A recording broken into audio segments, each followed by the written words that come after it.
இன்றைக்கு நாம் தியானிக்கும்படிக்கு ஏசாயா 9ஆம் அதிகாரம் 6வது வசனத்திலே இப்படியாக இந்த வசனம் குறித்து சொல்லுகிறது. நமக்கு ஒரு பாலகன் பிறந்தார், நமக்கு ஒரு குமாரன் கொடுக்கப்பட்டார், கர்த்தத்துவம் அவர் தோளின் மேல் இருக்கும், அவர் நாமம் அதிசயமானவர், ஆலோசனை கர்த்தா,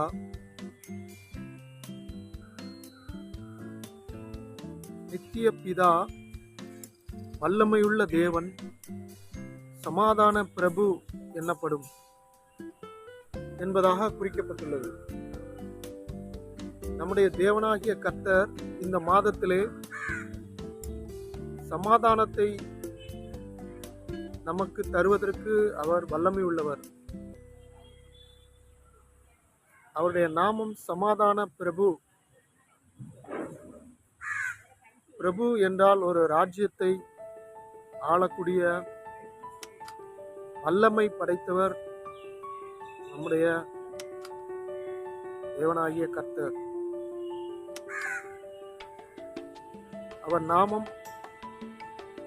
அதிசயமானவர், அவர் சமாதான பிரபு. ஏசாயா 32வது அதிகாரம் 18வது வசனம் என்று நினைக்கிறேன்.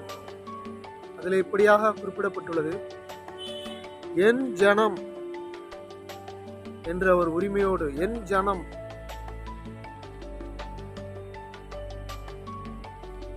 நிலையான வாசஸ்தலங்களிலும் சமாதான தாபரங்களிலும் அமைதியாய் தங்கும் இடங்களிலும் குடியிருக்கும் என்று அவர் குறிப்பிடுகின்றார்.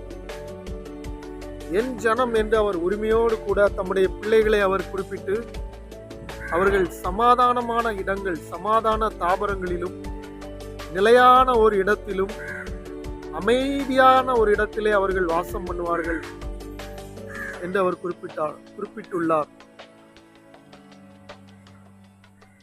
ஒருவேளை நாம் அமைதியான, சமாதானமான, சந்தோஷமான இடங்களில் குடியில்லாமல் சந்தோஷத்தை இழந்து, நிம்மதியை இழந்து, கஷ்டத்தோடு நம்முடைய வாழ்க்கையை கழித்து கொண்டிருப்போமே. ஆனால் இந்த மாதத்திலே கர்த்தர் நமக்கு நிலையான வாசஸ்தலத்தை, சமாதானமான குடியிருப்பை, அமைதியான ஒரு நல்ல இடத்தை கர்த்தர் தர வல்லமை உள்ளவராய் இருக்கிறார்.